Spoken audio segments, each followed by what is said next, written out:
Feliz sábado. Cuando se trata de llevar el Evangelio, siempre el enemigo va a tratar de que el Evangelio no llegue. Pero gloria a Dios que siempre está ahí quitando los obstáculos y la barrera. Ustedes no se imaginan las complicaciones que yo he tenido para preparar este tema, pero al final Dios me dio su palabra y espero que esta noche sea de bendición para todos. Inclinemos nuestros rostros para orar. Amantísimo Padre Celestial, gracias Señor. Gracias porque nos diste una semana más de trabajo. Gracias porque nos permite, Señor, descansar en tu santo sábado, Señor. Te pedimos, Señor, que tu Santo Espíritu sea con nosotros. Que nos des la sabiduría, Señor, para entender tu palabra. Que nos permitan comprender, Señor, y que podamos ser la luz del mundo. Que tú, Señor, puedas habitar entre nosotros. Que puedas poner un corazón humilde, deseoso de servirte, Señor. Y que esta noche, este tema, Señor, no sean mis palabras, sino las tuyas. Háblale a tu pueblo, Padre Celestial. Por tu Hijo Jesús yo te lo pido. Amén. El tema que toca se titula Ser discípulo de Jesús. Un tema muy profundo, un tema bastante amplio y un poco comprometedor. En lo personal, el tema a mí me impactó bastante y me fue de bendición. Pero antes de empezar a desarrollar este tema, yo quiero dar dos definiciones. La primera es discípulo. ¿Qué es ser discípulo? Discípulo no es más que una persona que recibe una enseñanza de un maestro. Eso es ser discípulo. La segunda definición que quiero dar es ser apóstol. Y dice que la palabra apóstol significa alguien que es enviado. Se refiere a personas que son enviadas para ser mensajeros y embajadores de Jesucristo. Mantengamos estos dos conceptos presentes, porque según el tema se vaya desarrollando, vamos a comprenderlo mucho mejor. Me quiero trasladar al principio, a la creación, cuando Adán y Eva desobedecieron. Cuando Adán y Eva desobedecieron, desde ese entonces la humanidad vive en pecado. Pero gracias a Dios que Él ya tenía un plan de salvación. A lo que yo me pregunto, y esta parte aquí capta mi atención, si el plan de salvación que Dios tenía era enviar a su Hijo Jesús, su Hijo, esa era la salvación para nosotros. A mí me inquieta un poco el cómo Jesús llega a este planeta, llega a este mundo, cómo Jesús nace. ¿Por qué si Jesús, siendo el Hijo de Dios, yo supongo desde mi punto de vista, debió haber sido privilegiado con su nacimiento? Muchos de los que están aquí son padres y mínimo, cada uno de sus hijos mínimo nació en un cuarto de hospital. Pero Jesús no fue así. Jesús nació en un establo y fue acostado en un pesebre. Yo me imagino en ese momento, y supongo que habrá sido un momento de precariedad, un establo con animales. El olor seguro no era muy agradable, pero así nació Jesús. El Rey de Reyes, el Salvador, nació así. Pero, ¿por qué yo estoy hablando del nacimiento de Jesús? Si el tema de hoy es ser discípulo de Jesús,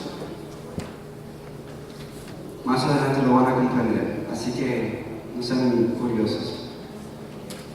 Algo que me inquieta mucho más es que, a pesar de que Jesús nace en esas condiciones precarias, un ángel aparece a unos pastores que estaban velando sus ovejas y le da la noticia de que ha nacido el Mesías, para que esos pastores fueran y le adoraran. Pero más allá, venían desde muy lejos unos sabios a llevar los mejores regalos a ese niñito que había nacido en ese establo y que fue acostado en un pesebre. ¿Cuál es mi punto? Eso es como que usted utilice los ahorros que usted tiene para pagar la universidad de su hijo y le compre un carro del año y envíe a su hijo a una universidad pública. Es algo parecido. No sé cómo son las universidades públicas aquí, pero en mi país una universidad pública es pública. Eso llama mucho mi atención. Y decíamos que discípulo es una persona que recibe enseñanza de un maestro, y apóstol es alguien que es enviado. Yo digo que el ministerio de Jesús empezó tan pronto llegó al vientre de María. ¿Por qué? Jesús no era un niño común y corriente, y era una misión demasiado comprometedora. Si para una mujer traer a un hijo al mundo, aparte de ser una bendición, es un proceso complicado en el cual aprende durante 9 meses, ¿cómo habrá sido ese proceso de María cuando cargaba a Jesús en el vientre? Me voy más allá. ¿Cómo habrá sido la noticia para aquel hombre que se entera de que su prometida va a tener al Hijo de Dios y que a él le va a tocar la responsabilidad de cuidarla, protegerla, tanto a él como a Jesús? O sea, si para ustedes como padre es algo complicado tener a su hijo y criarlo, yo me imagino cómo habrá sido tanto para María como para el Padre de Jesús, como para José. Pero no queda ahí. En ese momento, los padres de Jesús fueron discípulos. Fueron discípulos porque aprendieron todo el proceso. Cuando tuvieron que correr para poder salvar la vida de Jesús, algo aprendieron.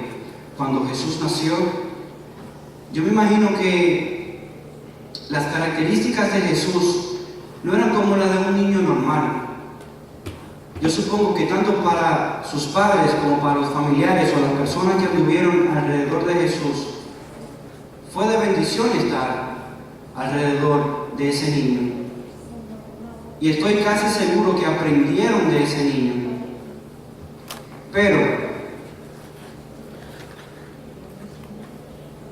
no se queda ahí.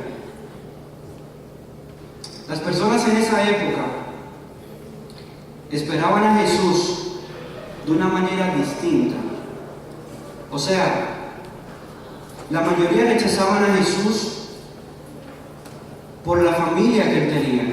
Ellos esperaban al Salvador, esperaban que el Evangelio no iba a ser como Jesús lo daba, sino que Él lo iba a liberar de Roma. Eso era lo que creían esas personas. Pero en cambio, Dios cambió todas las circunstancias y llevó a Jesús a nacer de la forma en que lo hizo, por una razón. ¿Cuál es esa razón? Nos seguimos preguntando, ¿cuál es esa razón? Miren, la Biblia es tan maravillosa que si usted no tiene la dirección del Espíritu Santo, usted no va a entender. Porque hay cosas que para usted entenderla tiene que irse o al final o al principio para poder unirla y comprenderla. A mí me encanta la Biblia por eso.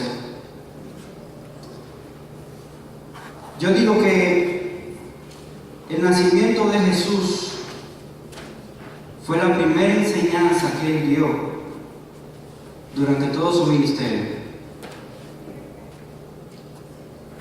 Sus padres y familiares fueron sus primeros discípulos. Pero también dice la Biblia que cuando Jesús inicia su ministerio ya de manera formal, Él tenía 30 años de edad. Yo supongo que ha de haber tenido bastante sabiduría. Ya había estado preparado para hacer lo que realmente el Padre le mandó hacer. Yo supongo que Jesús habría tenido una crianza diferente a los demás niños. ¿Por qué? Porque por algo Dios eligió a esos padres para que Jesús llegara a esa familia. Unos padres con corazón humilde, unos padres temerosos de Dios, con conocimiento sobre Dios y con una fe tremenda sobre las cosas de Dios. ¿En qué me baso para decir eso? Mi base para decir estas cosas es que cuando Jesús llega a bautizarse, que entra al agua y sale, mientras Él oraba, el cielo se abre, desciende sobre Él el Espíritu Santo en forma de paloma y se escucha una voz que dice: este es mi Hijo amado, y en Él me complazco. Estas palabras no son más ni menos que las palabras de un padre orgulloso. Y por algo ha de estar Dios orgulloso de ese niñito que había nacido en ese establo, en ese pesebre. ¿Me van siguiendo hasta ahora?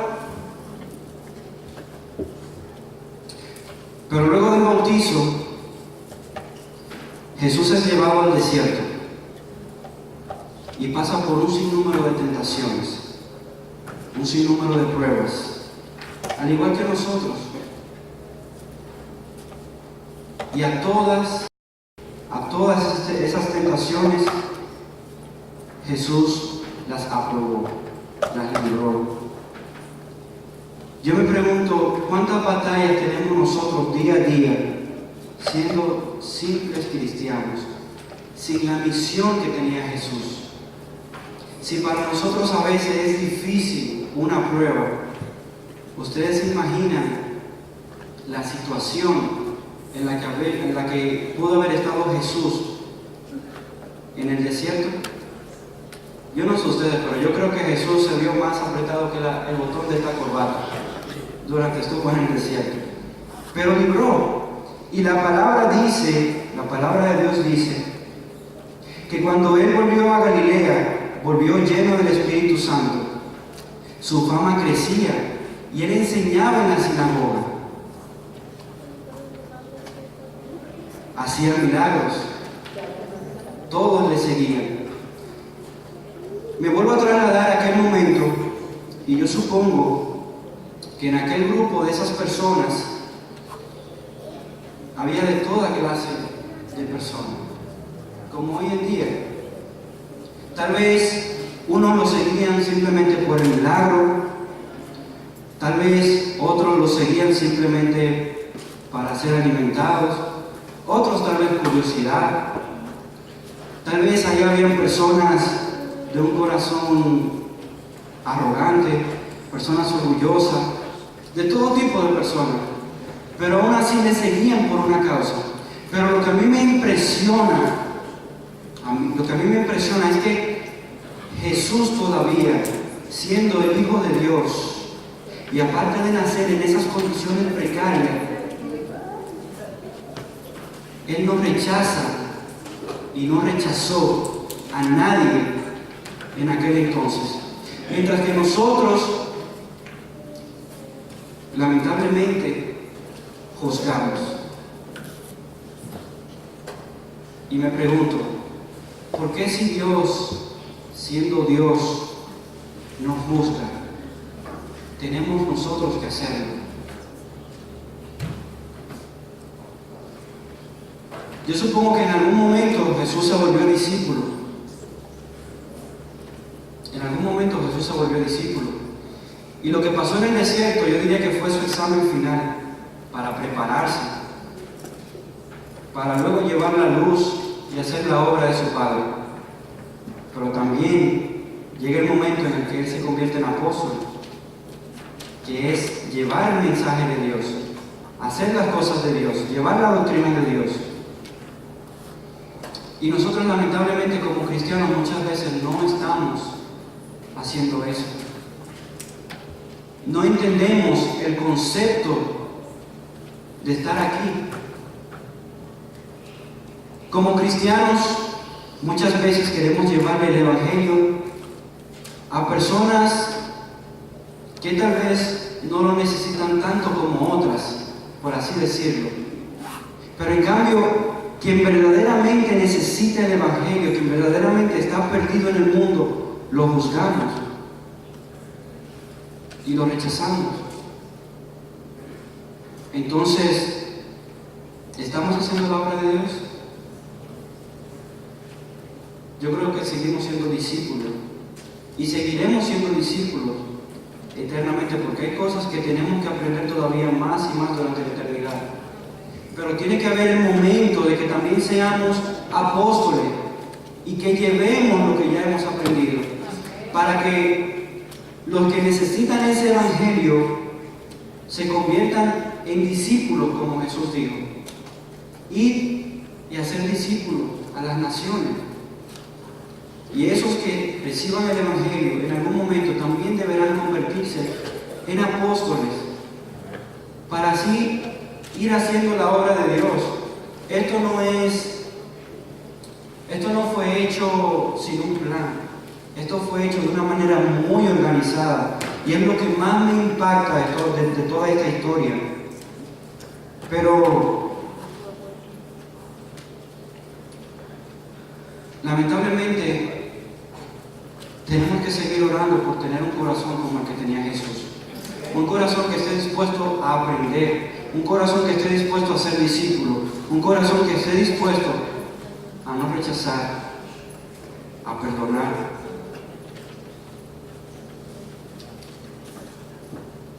Yo no sé, pero yo he escuchado historias de personas que han sido rechazadas al entrar a una iglesia por su forma de vestir, tal vez por su condición, tal vez por su pasado. Hermanos, Jesús no rechazó a nadie. Jesús no rechazó a nadie. Y el hecho de que usted venga aquí de una manera diferente a la que nosotros comprendamos, no significa que esa persona se va a quedar así. Hermanos, el Evangelio cambia. El Evangelio cambia, por tanto, no cierren la puerta ni de su corazón ni de la iglesia. Porque Jesús necesita utilizarnos para seguir llevando ese mensaje. Jesús necesita utilizarnos como utilizó a esos discípulos, que dice la palabra de Dios que Jesús se fue al monte a orar. Y luego de una noche de oración, Él regresó a ese grupo y sacó a 12 de ese grupo. Yo me pregunto, ¿qué cualidades vio Jesús en esas 12 personas? Tal vez nosotros lo vemos como algo simple, pero si nos vamos a profundidad, cada persona de esa, cada discípulo de eso, juega un papel muy importante. Por ejemplo, Judas. Si Judas no hubiese sido elegido, no hubiese sido crucificado Jesús, porque no hubiese visto traición. Pedro. O sea, eso es un plan tan maravilloso que debemos de irnos a fondo para poder comprender lo que Jesús quiere decir con relación a sus discípulos. Pero dice la Biblia que cuando sacó a los 12, los llamó apóstoles y le cambió su nombre. Algunos de ellos le cambió el nombre. Y eso me recuerda Cuando me tocaba hacer mi primera presentación artística, yo no tenía un nombre para presentarme. Y Héctor como que, no sé, no sonaba de una manera artística, sino más bien como un abogado, un doctor. Para un artista es importante buscar un nombre que sea pegajoso, que sea diferente y que impacte. Y eso fue lo que hicimos. Duramos cierto tiempo pensando. Y un día cualquiera, yo en mi habitación, me llegó a la mente mi apellido, Mací. Y yo cerraba los ojos y visualizaba a Mací en tarima. Y la gente gritando. Pero le faltaba algo. Luego lo uní con el otro apellido, Abdel Mací. Y yo, no, pero es aquí. Este nombre me encanta como artista. Y empecé a utilizarlo. Más adelante, mi madre llega a mis tías a la casa. Mi madre les cuenta sobre mi proyecto, les pone algunas de mis canciones. Y dice, ¿y sabes cómo se llama? Se llama como papá. Y dice mi tía, oh sí, Abdel Mací. Sí. Y mi tía me llama y me dice, ¿sabes qué significa Abdel Mací? Y yo, no tía, pero un nombre muy bonito y me gusta. Dice, Abdel Mací significa siervo del Mesías. Todavía yo no entendía cuál era el peso de ese nombre. En lo personal, yo considero que ese fue el primer llamado que yo pude notar de Dios para mí. O sea, Dios te llama toda la vida, desde que tú naces, y va colocando las piezas hasta llegar a donde Él quiere que tú llegues. Pero que yo me doy cuenta, ahí empieza. ¿Por qué? Cuando yo voy a entrevistas, que orgullosamente expongo mi nombre, oye, ¿qué significa? Eso es árabe, en modo de relajo. Yo decía que sí, y también decía el significado, y venía la pregunta que tanto me molestaba. ¿Y tú no piensas cantar para Dios? No me cierro la posibilidad, pero no está en mis planes. Cuando en mi pasado, había personas incluso que me habían dicho, yo te visualizo predicando la palabra de Dios. Y yo me enojaba conmigo. Yo nunca me imaginé verme aquí, vuelvo y lo digo. Por eso el llamado de cada uno de ustedes es diferente. El mío empezó por ahí, que yo me doy cuenta. Empezó por ahí. Pero Abdel Mací es un hombre con mucha responsabilidad. Siervo del Mesías. Siervo del Mesías. Y es lo que nuestro corazón todavía no quiere entender. ¿Cómo ser siervo? Lamentablemente el orgullo nos domina. Lamentablemente el pecado nos controla. Lamentablemente no queremos escuchar la voz de Dios. Y Jesús dice, ¿por qué me llamas Señor, Señor? Y no hace lo que te digo. Eso nos deja mucho que pensar. Tenemos una tarea muy compleja que hacer allá afuera. El mundo está absorbiendo a la humanidad de una forma, es como si un ratoncito fuera detrás de un pedacito de queso hasta llegar a la ratonera y no se da cuenta. Entonces seamos buenos discípulos, aprendamos, leamos la Biblia, vamos a crear esa conexión con Jesús, vamos a crear esa amistad con Jesús, vamos a depender más de Jesús, vamos a imitar a Jesús. Es lamentable, yo veo a veces videos en las redes sociales de personas que se llaman ser pastores y utilizan la religión para enriquecerse, utilizan la religión para engañar a otras personas. Yo he visto supuestamente cristianos comiendo hierba porque el pastor le ordenó eso para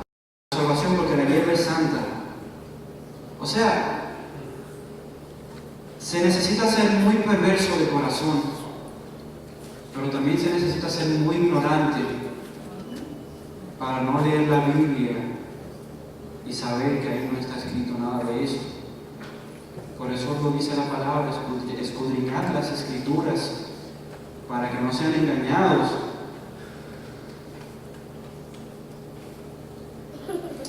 Nos quedamos con la primera parte, ya para concluir.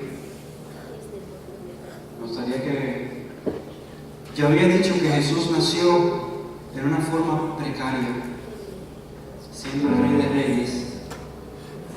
Jesús nació de una forma que ninguno de ustedes pondría a sus hijos a nacer. Siendo Dios,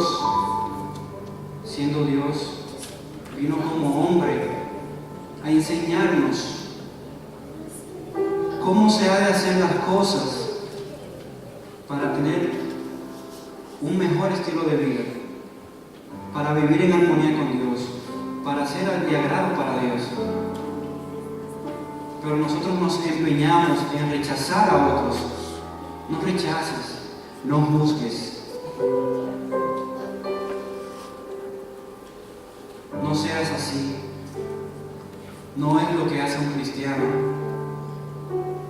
Un cristiano lleva la luz de Dios. Un cristiano lleva el amor de Dios. Pero para poder entender lo que yo había dicho, cómo Jesús nace de esa forma tan precaria, pero entonces vienen sabios desde lejos, dirigidos por una estrella y con una profecía en su mente, con la esperanza de ver a Nazareno en ese pesebre, con sus mejores regalos. ¿Por qué Dios hizo eso? ¿Por qué Jesús vino a este mundo de esa forma? ¿Por qué si es el Hijo de Dios nace así, pero entonces pastores van y le adoran? Te voy a responder esa pregunta. La palabra de Dios dice: porque el que se enaltece será humillado, y el que se humilla será enaltecido. Y yo vuelvo y repito, el ministerio de Jesús empezó desde el vientre de su madre. Y esa fue una de las primeras enseñanzas que Dios quiso que tuviésemos como discípulos. Vean la profundidad de esto. Esto es bastante complejo. Aquí, en este nacimiento, hay un mensaje para la eternidad. Si tú quieres ser un buen discípulo, tienes que ser como Jesús. Tener un corazón humillado ante Dios, un corazón dispuesto a perdonar, un corazón dispuesto a amar sin importar lo que pase. Entonces Jesús te exaltará. Yo no sé cuál sea tu necesidad. Yo no sé qué tan profunda sea tu relación con Jesús. Yo no sé qué tanta necesidad en tu corazón de paz tú tengas. Pero sí sé algo. Jesús nació para darte esa paz y ese amor que tú necesitas. El Rey de Reyes nació en esa forma precaria para mostrarte que sí se puede ser humilde, que no es necesario depender de millones, de riquezas para poder llevar el Evangelio. No. La verdadera riqueza debemos de hacerla en el cielo. ¿Cómo se logra eso? Es fácil. Conéctate con Jesús y sé la luz de otros que tanto lo necesitan. Mi oración en esta noche es que Dios pueda cambiar nuestros corazones, que lo dejemos trabajar en cada uno de nuestros corazones. Mi oración en esta noche es que Jesús pueda permanecer en ti, que pueda enseñarnos que así como Él nació, nosotros podamos nacer nuevamente de corazón, para poder dejar un legado cuando nos toque partir, para poder dejar un legado a esos chiquitines que van por ahí corriendo. Mi oración en esta noche es que al venir aquí podamos sentir la presencia de Dios en su santuario, que podamos sentir ese abrazo que tanto necesitamos.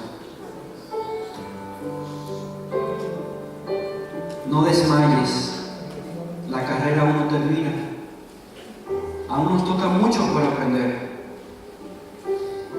pero si algo me alegra y que lo he podido vivir, yo lo he podido vivir, es que Jesús todavía nos sigue enseñando y nos sigue guiando día a día, paso a paso, lo que es correcto y lo que Él quiere. Muchas veces el proceso será doloroso, muchas veces no vamos a entender el porqué, pero si no es de Dios, no está en tu vida. Pero si es de Dios, aunque te duela, te va a cambiar, te va a transformar. Oremos. Padre amado, gracias una vez más, Señor, por tu santa y tu divina palabra, Señor. Gracias, Padre, porque nos consuelas, porque a pesar de que el tiempo ha transcurrido, tú sigues siendo el mismo, Señor. Porque tu promesa es estar con nosotros por la eternidad. Cambia nuestros corazones, Señor. Ayúdanos a hacer esa luz que tanto el mundo necesita. Danos un corazón humilde, un corazón que te ame, Señor, un corazón que esté dispuesto a aprender tus enseñanzas. Pero permítenos también, Señor, ser apóstoles del Evangelio. Ayúdanos, Señor, a llevar la buena noticia, Señor, de salvación. Ayúdanos a llevar tu palabra, pero que sobre todo tu palabra sea de gozo para nosotros. Crea, Señor, esa curiosidad de poder leer tus escrituras, analizar las palabras que tú dejaste ahí para nosotros, Señor, porque son hermosas y tienen un gran mensaje que pueden hacernos demasiado bien, Señor. Padre Celestial, te pedimos por aquellos que andan en tinieblas, Señor. Ellos necesitan de ti, Señor. Impacta su vida, Señor, de tal manera que puedan rendirse a tu amor. Trae a los que se apartaron de ti, Señor. Pero también sacia al sediento, porque tú eres el agua que da vida, Señor. Tú eres el pan de vida, Padre. Gracias por tu sábado, porque podemos descansar. Gracias porque somos una familia y reconocemos, Señor, que todavía nos queda mucho por aprender. Pero todo lo podemos en ti, Señor. Sé tú nuestra fuerza, nuestra roca. Y utiliza esa debilidad, Padre. Utiliza esa debilidad para cambiar nuestro corazón y darnos un corazón lleno de amor. Te lo pedimos, Padre, en el nombre santo y poderoso de tu Hijo Jesús. Amén.